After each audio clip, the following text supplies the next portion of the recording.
Get ready for Paint Jam.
Hello, my name's Harvey, and on behalf of Paintjam, I'd like to thank you all for joining the event.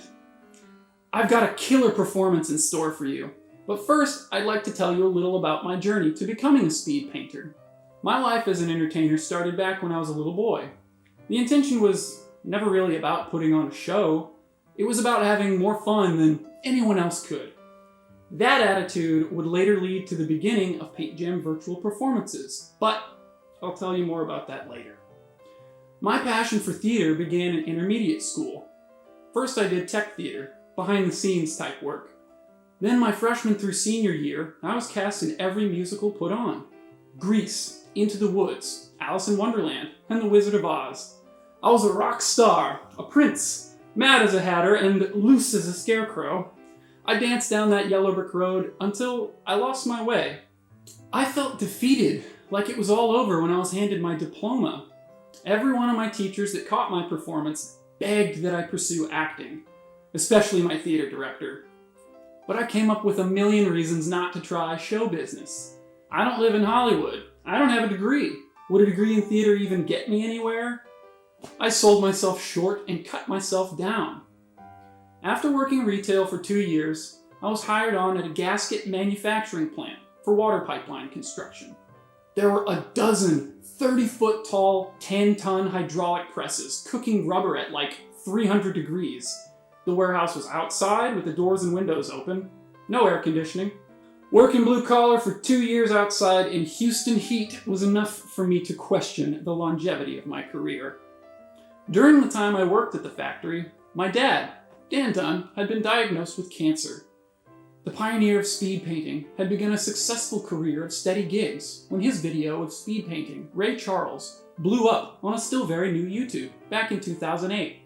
Still landing gigs, he started his chemo treatment, but was weaker. Cancer or not, he said the show must go on. It was only until he went into remission and recovered that he realized he could not continue forever. He began exploring the idea of training another painter to work with him and, eventually, take his place. I was hurt that I was not even considered as a candidate, so I began training with my dad every single day to show him I could do this. I had never painted before, but I had drawn and sculpted my whole life. Not to mention I've seen all my dad's work since Paintjam began. To prove myself, I attempted to paint his signature piece, Ray Charles. I'll admit, it was rough, but I captured a likeness. As rough as it was, Dad was still ecstatic with my Ray painting. He said, "You never get it right the first try, but that you've got the stuff." For the last 3 months of my employment at the factory, I stopped by Dad's studio after work to practice. I was exhausted, but I wanted this more than I wanted anything in a long time. I started to move faster. My brushes became an extension of myself. I wanted to tell you all this because life is not a straight path for anyone. If you ever feel like your yellow brick road is missing too, just remember that there's no such thing as time wasted if you learn something from it. You never know what you're capable of until you try. Alright, let's not get too heavy. I'm going to go back to paint jamming now.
Spoilers!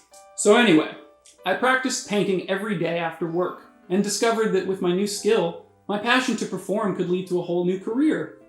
After enough practice to get confident, I got my first speed painting contract and immediately gave my 2 weeks notice at the factory.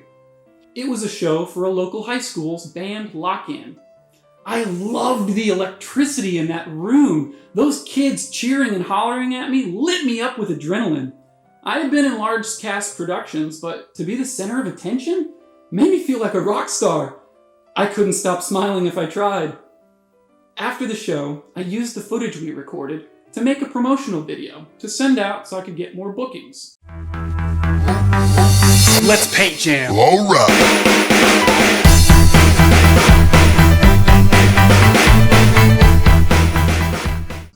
With a tour scheduled, I painted for Comic-Cons like Houston Fandemic, Lexicon, and the Big Easy Con in New Orleans, where I met a lifelong hero of mine, Weird Al. I had heard he was going to be at Big Easy 2 weeks before I was scheduled to be there. So, I designed and practiced a new piece to perform, really in hopes that he would see it.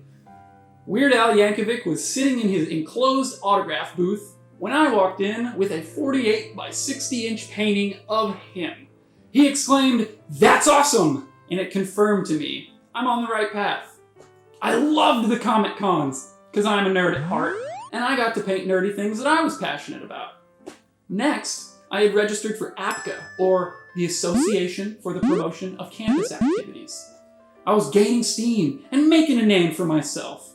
The first time around, I secured 9 bookings for community colleges. The second time I participated in APCA, I barely got 3 bookings, most of which fell through. I got a little discouraged. Then we all got the news. COVID-19 was spreading rapidly worldwide, and live events were canceled for 2020, perhaps to return at an unknown date in 2021. It was looking like the end of Paintjam, for now at least. However, behind every adversity, there is an opportunity. Since I couldn't travel, I had to adapt. I played with the idea of live stream shows and tested it on Facebook. Dad and I called it Paintjamathon. We painted a cumulative of 28 paintings in 1 month, a new painting every day. It did not go well.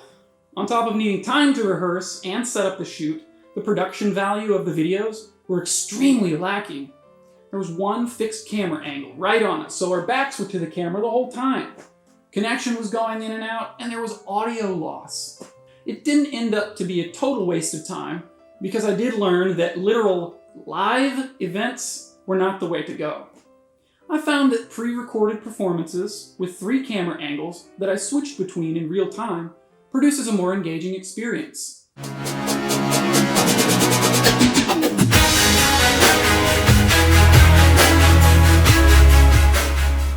And I had already been playing with special effects of my editing software to add a special surprise ending. Then I thought, how can I have even more fun with this? Behind the white curtain I paint in front of, I built a green screen, so that when I'm ready to reveal my paintings, the curtains open and the wall behind it project video correlating with the painting subject. It was like a new magic trick. Now, before I even rehearse a new painting, I find the right music first and download video of my subject in action to better give me an idea of how the video will flow. What I'm doing is more than just speed painting now. It's kind of like a new form of art. See, painting is using color to create the illusion of life. Now I create the illusion of life and animate it digitally for a greater aesthetic. Because of the adversity COVID presented, I was forced to find a solution in quarantine. Here it is, a virtual performance, specially tailored to all of you. So, remember, any hardship can be overcome with the courage to face it. As Mark Twain once said, the secret of getting ahead is getting started. Now how about one more painting?